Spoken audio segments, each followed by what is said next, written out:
شب قدر آ رہی ہے جو 21 23 25 27 29 میں سے ایک رات ہوتی. ہمارے پاکستان میں صرف 27 کو لوگ جاگ رہے ہوتے ہیں. جاگو 27 کو جاگو، لیکن میں کہتا ہوں میرے نبی کا فرمان ہے شب قدر 5 راتوں میں گھومتی ہے، کبھی 21 کبھی 23 کبھی 25 کبھی 27 کبھی 29، ان 5 راتوں میں گھومتی ہے. تو آپ 5 راتیں جاگ لو، آپ کو شب قدر مل گئی. اور شب قدر کا بیک گراؤنڈ کیا ہے؟ میرے نبی نے فرمایا بنو اسرائیل میں 4 انبیاء نے 80 سال یا 4 مجاہدین نے 80 سال اللہ کے راستے میں جہاد کیا. تو صحابہ کہنے لگے یا رسول اللہ ہماری تو عمریں بھی 80 سال نہیں ہوتی، تو ہم ان کے برابر کیسے ہوں گے؟ تو ابھی ان کا یہ سوال باقی ہے اور مجلس باقی ہے کہ جبریل آ گئے کہ یا رسول اللہ بشارت دیں اپنی امت کو کہ اللہ کہہ رہے ہیں اِنَّا أَنزَلْنَاهُ فِي لَيْلَةِ الْقَدْرِ وَمَا أَدْرَاكَ مَا لَيْلَةُ الْقَدْرِ لَيْلَةُ الْقَدْرِ خَيْرٌ مِّنْ أَلْفِ الشَّهْرِ. چلیں ہم آپ کو ایک رات دیتے ہیں، آپ کی امت کے مرد عورت جاگ لیں، 80 سال سے زیادہ اجر لکھ دیا جائے گا. 80 سال کے برابر نہیں کہا، خیر اس سے زیادہ. تو آپ سب یہ جتنے میری بات سن رہے ہو میڈیا کے ذریعے سے جا رہی، یہ 5 راتیں ضرور جاگ لیں. چھوٹی چھوٹی راتیں ہیں، تراویح سے فارغ ہوں تو 3-4 گھنٹے کی رات باقی رہ جاتی ہے. کچھ نفل پڑھ لو، کچھ قرآن پڑھ لو، کچھ دعا مانگ لو، کچھ ذکر کر لو، اور لوگوں کو معاف کر دو. معاف کرنا بھی بہت بڑا عمل ہے، ورنہ عمل رک جائے گا، عمل رک جائے گا. معاف کر دو. ایک صحابی کہنے لگے یا رسول اللہ، ایک صحابی کہنے لگے رات کو تہجد میں یا اللہ تیرے نبی نے کہا ہے میں صدقہ کروں، تو میرے پلے تو شے کوئی نہیں، میں صدقہ کی کرا. اچھا چل میرے مولا جس نے میری بے عزتی کی میں نے سب کو معاف کیا، میرا یہی صدقہ قبول کر. فجر کی نماز میں آئے، آپ نے نماز کے بعد اعلان کیا بھائی رات کو صدقہ کس نے کیا ہے؟ سارے چپ بیٹھے رہے، کسی نے نہیں کیا. پھر آپ نے واضح کیا رات کو اپنی عزت کا صدقہ کس نے کیا ہے؟ یہ کھڑے ہو کہ یا رسول اللہ، اور آپ کی باتیں سن کر شوق پڑا کہ کو مال لگاؤں. مال تھا نہیں، میں کہا چل میرے مولا میں اپنی عزت دہی صدقہ کرنا. تو میرے نبی نے فرمایا تیرا اللہ نے قبول صدقوں میں لکھ دیا ہے یہ عمل. شب قدر میں معاف کرو. دل میں بغض ہو تو اٹک جائے گا معاملہ. 4 آدمیوں کی بخشش نہیں ہوتی. اللہ نہ کرے کوئی ہم میں سے کوئی ہو تو میں بتا دوں تاکہ وہ ابھی سے توبہ کر لے. مدمن خمرن، شب قدر میں جبریل اترتے ہیں، فرشتے اترتے ہیں، ساری دنیا میں پھیل جاتے ہیں. پھر جو لوگ دعائیں کر رہے ہیں نمازیں پڑھ رہے ہیں ان کے ساتھ آمین کہتے ہیں. پھر جب سحری کی صبح صادق کی اذانیں ہو جاتی ہیں تو سارے فرشتے اکٹھے ہوتے ہیں، جبریل سے پوچھتے ہیں کیا ہوا؟ تو جبریل کہتے ہیں اللہ نے سب کو معاف کر دیا، 4 آدمیوں کا کیس پینڈنگ. تاریخ ڈل گئی، تاریخ ڈل گئی کہ یہ جب تک یہ کام کر رہے ہیں معافی نہیں، چھوڑ دیں گے معاف. جو کون ہے کہ مدمن خمرن، شراب پینے والا، اس کی معافی نہیں ہوتی شب قدر میں. تو کوئی اللہ نہ کرے کوئی ہے تو توبہ کر. ہر خواہش جسے آپ دنیا میں تصور کرتے ہو اس کو اللہ نے حلال طریقے سے جنت میں تیار کر کے رکھا ہوا ہے.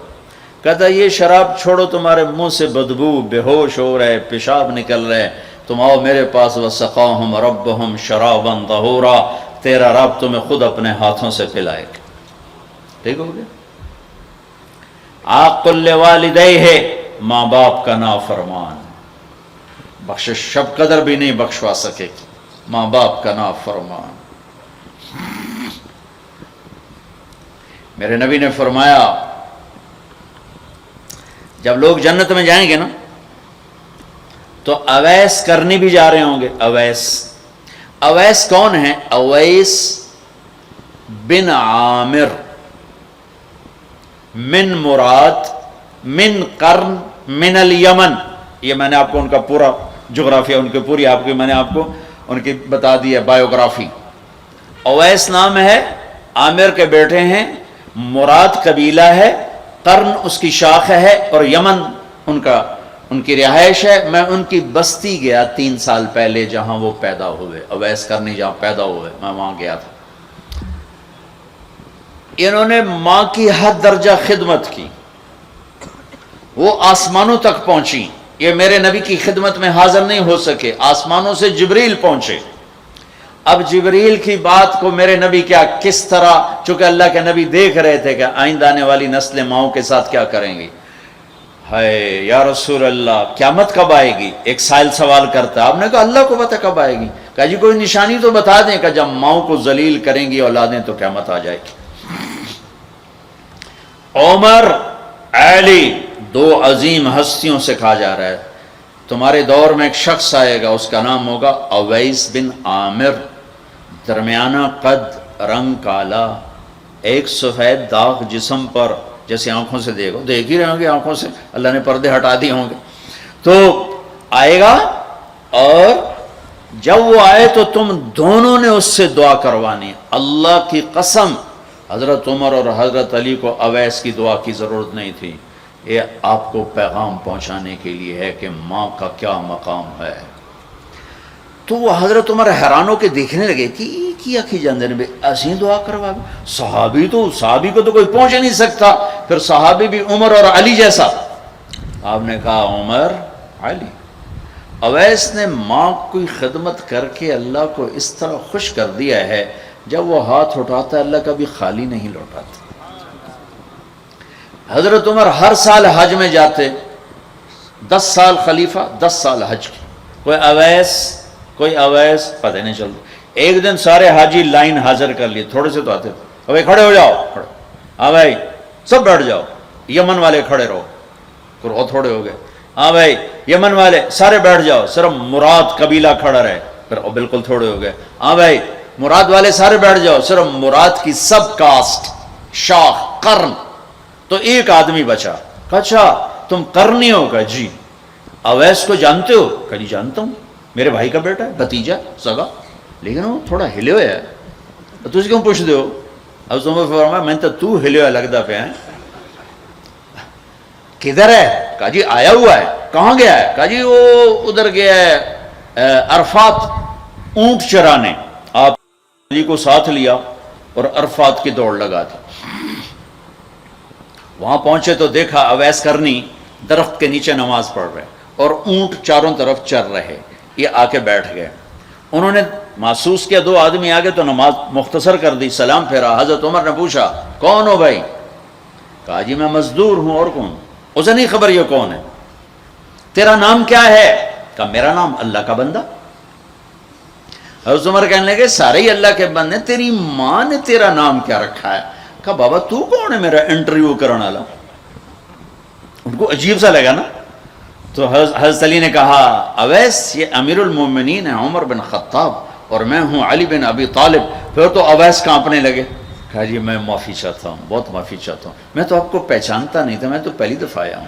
حضرت عمر نے فرمایا تو یا نا اویس؟ کا جی میں اویس ہوں. کہا ہاتھ اٹھا ہمارے لیے دعا کر. وہ رونے لگے. کہ میں دعا کروں؟ تسی سردار, میں نوکر تہاڈا, میں دعا کروں؟ کہاں اللہ کے نبی نے فرمایا تھا عمر اور علی جیسی ہستیوں کے لیے اویس کے ہاتھ اٹھوائے گئے.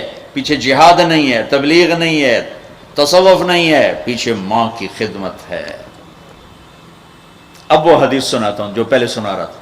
آپ نے فرمایا لوگ جائیں گے جنت کی طرف, اویس بھی چلیں گے. جب جنت کے دروازے پر پہنچیں گے تو اللہ تعالیٰ فرمائیں گے باقیوں کو جانے دو, اویس کو روک لو. تو اویس پریشان, اے اللہ یہ میں نے بو احتیاط کیوں روک لیا, یہ کیا ہوا؟ اللہ تعالیٰ فرمائیں گے یہ پیچھے دیکھو. پیچھے دیکھیں گے تو جہنمی کھڑے ہوں گے کروڑوں اربوں کی تعداد. تو میرا اللہ فرمائے گا اویس تیری ایک نیکی نے مجھے بڑا خوش کیا ہے, ماں کی خدمت. تو انگلی کا اشارہ کر, جدھر جدھر تیری انگلی پھرتی جائے گی نا سب کو تیری طفیل جنت میں ڈال دوں گا. ہوئی یہ وہ ماں ہے جو کراچی کے ہر گھر میں ذلیل ہو رہی ہے, اور پنجاب کے ہر گھر میں, سندھ بلوچستان, کوئی نصیبوں والی مائیں ہیں جن کو آنکھوں کی ٹھنڈک اولاد ملی ہے, ورنہ زہریلے سانپ ہیں. ابھی میں رائے گنج میں تھا تو ایک خاتون کا خط آیا اسلام آباد سے, لگتا تھا اس نے آنسوؤں سے لکھا تھا خط کہ مجھے میرے بیٹوں سے بچاؤ, مجھے میرے بیٹوں سے بچاؤ, یہ تباہ ہو جائیں, یہ غارت ہو جائیں. ماں یہ کہہ رہی ہو تو کہاں تک انہوں نے ماں کو پہنچا دیا؟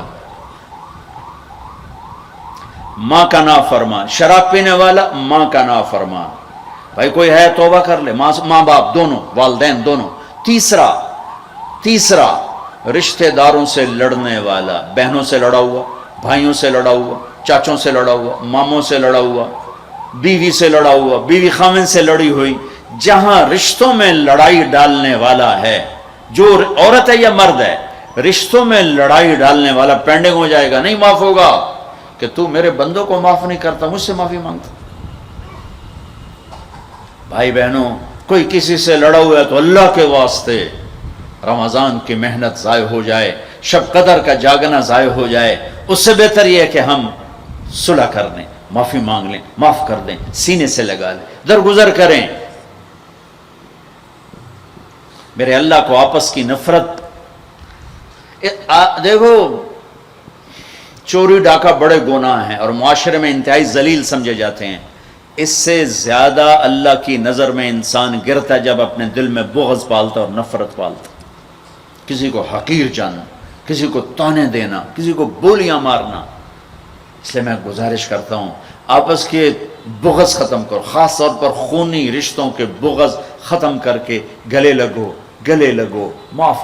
خامد اور بیوی، ان کی آپس کی لڑائی سارے خاندان کو تباہ کر دیتی، اور ہمارا سارا اس وقت خاندانی نظام ٹوٹا ہوا ہے، غصے بڑھے ہوئے ہیں، ہماری غذائیں گندی ہیں، غذا کا اثر پڑتا ہے، سموسے، پکوڑے، فاسٹ فوڈ.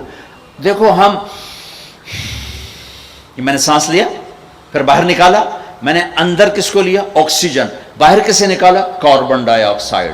جب کاربن ڈائی آکسائڈ نہ نکلے تو آدمی مر جاتا ہے. کاربن ڈائی آکسائڈ رک جائے تو آدمی مر جاتا ہے. یہ جتنے کولڈ ڈرنکس ہیں سب میں کاربن ڈائی آکسائڈ ہے جو آپ خود اپنے اندر لے جا رہے ہیں. تو مزاجوں میں غصہ بڑھ رہا ہے، تیزابیت بڑھ رہی ہے. پھر جتنی فاسٹ فوڈز ہیں یہ سب مزاج گندا کر رہی ہیں. مزاج، اللہ کے واسطے چسکوں کے پیچھے نہ پڑو، نیچرل غذاؤں پہ آؤ. میرا اللہ نے کہا والتین والزیتون، مجھے قسم ہے زیتون کی اور انجیر کی. کتنا خوبصورت اور مفید پھلوں کی قسم اٹھائی اللہ تعالیٰ نے. اللہ نہیں کہہ سکتا تھا مجھے جلیبیوں کی قسم اور مجھے سموسے کی قسم، مجھے پکوڑے کی قسم، چنیوٹیاں دے کنے دی قسم. سارے جہان دے میدے برباد کر دیتے کنے کھوا. اللہ نے کتنی اچھی خوبصورت غذاؤں کی قسم اٹھائی ہے. اپنی غذائیں ٹھیک کرو، پھر اپنے رشتوں کو ٹھیک کرو، اپنی حدود قائم کرو. ساس سسر نے خامند اور بیوی کو برباد کیا ہوا ہے، اور خامند بیوی نے کہیں خود اپنی نادانی سے ایک دوسرے کو برباد کیا ہوا ہے، کہیں ماں باپ نے مل کر تربیت کے نام پر اولاد کو برباد کیا ہوا ہے. ماں باپ ہونے کا غلط فائدہ نہ اٹھاؤ، اپنی اولاد پہ اتنا جبر نہ کرو کہ وہ باغی ہو جائیں، اور تربیت کے نام پر ان پر سختی کرنے سے ریاکشن آئے گا. اپنے نبی کی سیرت پڑھو. یہ لمبا مضمون ہے، اب بیان کرنے میں صرف اشارے دے رہا ہوں کہ رشتے محبت سے قائم رہتے ہیں، رشتے محبت سے قائم ہوتے ہیں. اللہ کا فضل ہے، میں نے اللہ کے نبی کی زندگی کو پڑھا ہے، شوق سے پڑھا ہے، آپ کے گھر کو پڑھا ہے، آپ کے گھرانے کو پڑھا ہے، اہل البیت کو پڑھا ہے. لیکن میرا دعویٰ نہیں کہ میں نے سب کچھ پڑھا ہے، سب کچھ نہیں. جتنا میں نے پڑھا ہے کسی ایک جگہ میں نے نہیں دیکھا میرے نبی نے حسن حسین کو ڈانٹا ہو، یا ان کو بٹھا کے نصیحت، بچوں یہ نہیں کرنا، یہ کرنا ہے، یہ نہیں کرنا، یہ کرنا. پیار دیا. آج کا ماں باپ کیا کرتا ہے؟ 3 سال کا بچہ اسکول پھینک دیتے ہیں اور بچے کے دل میں اپنی نفرت پہلے دن سے بٹھا دیتے ہیں. 3 سال کے بچے کو اسکول نہیں چاہیے، ماں کی گود چاہیے. اور آج کی ماں یہ قربانی کرنے کے لیے تیار نہیں. وہ گھر میں بھی ہو تو اس کو ٹائم نہیں دیتے. انہوں کارٹون تھے باہر چھڑ دی، وہ کارٹون ویک انہوں اما بھی کارٹون نظر آمدی، انہوں ابا بھی کارٹون نظر آمدہ، انہوں ہر شاہ کارٹون نظر آمدی. یہ ماں باپ کا ظلم ہے اولاد کو کارٹونوں پہ بٹھانا. وہ ٹائم ہی نہیں دینے کے لیے تیار. رشتوں کو محبت سے زندہ کرو. چوتھا کون ہے؟ کینہ رکھنے والا. کینہ کسے کہتے ہیں؟ کینہ ایک ہے بغض، ایک ہے کینہ. بغض کیا ہے؟ کہ مجھے سہیل بھائی سے نفرت ہے، اس کو کہتے ہیں بغض. کینہ کیا ہے؟ کہ میں ان کو نقصان پہنچانا چاہتا ہوں. اب اس کو کہتے ہیں کینہ. ہمارے پنجاب میں کہتے ہیں کہ میری داڑ اٹھا جاوے مڑ ویکھیا جے میں کی کرنا. یہ ہمارے پنجاب کا محاورہ ہے. ایک باری میرا ہاتھ پون دے پھٹے منہ تہاڈی داڑ دا. میرا نبی کہتا کینہ ہوگا تو شب قدر میں بھی بخشش نہ ہوگی. تو میرے بھائی بہنوں، کسی کو نقصان پہنچانا، کسی کا بغض، رشتہ داروں سے قطع تعلق، ماں باپ کی نافرمانی، شراب کا پینا، یہ شب قدر کو بھی بے قیمت کر دیں گے. تو اب اگلا عشرہ شروع ہونے والا ہے. اللہ نہ کرے کسی بھائی بہن میں یہ مسئلہ ہو، اس سے توبہ کرو تاکہ ہمارا عشرہ وہ جہنم سے خلاصی کا بن جائے، اور عید کی رات ہمارے لیے بھی اعلان ہو جائے کہ جاؤ بخشے بخشائے گھروں کو چلے جاؤ. سارے بھائی اس کی نیت کر